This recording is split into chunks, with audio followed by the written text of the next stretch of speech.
دنیا چی است؟ پاچه‌ای بری تو دنیا چی است؟ متاع ناچیز 4 روزه.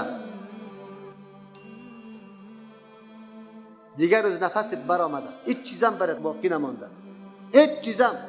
بالله قسم، الله دیگم دین در قلب انسان محبوب بسازه، آخرت محبوب بسازه، ارزش آخرت و دین الله در قلب انسان جابجا بکنه.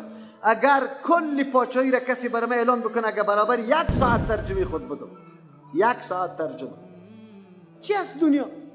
چقدر وفاداری داره الله است. در سخت امتحان ما و شما را قرار میده.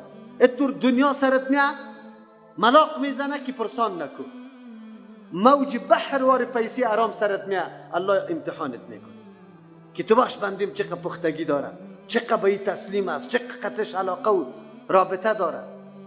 هر انسان الله امتحان میکنه، یادتان باشه. لیکن خود گم نکنی، آن چیزی که ضرورتتان است آخرت گم نکنی، یک کمی در یاد از او باشه. این مهم است. علما، ما علم هستم، خب وظیفم برم داده شود، خیلی خوب، حقیقت پنهان کنم از مردم که تو باش یک چند روز سر از جا بچلم، نانم سر از جا باشه. تا که الله برای من دست نداده که کار کنم، زحمت بکشم، محنت بکنم. چقدر مزه میده کدام نانی که به اولی دست به عرق ریزی در دست آدم میاد، چقدر لذت داره. I am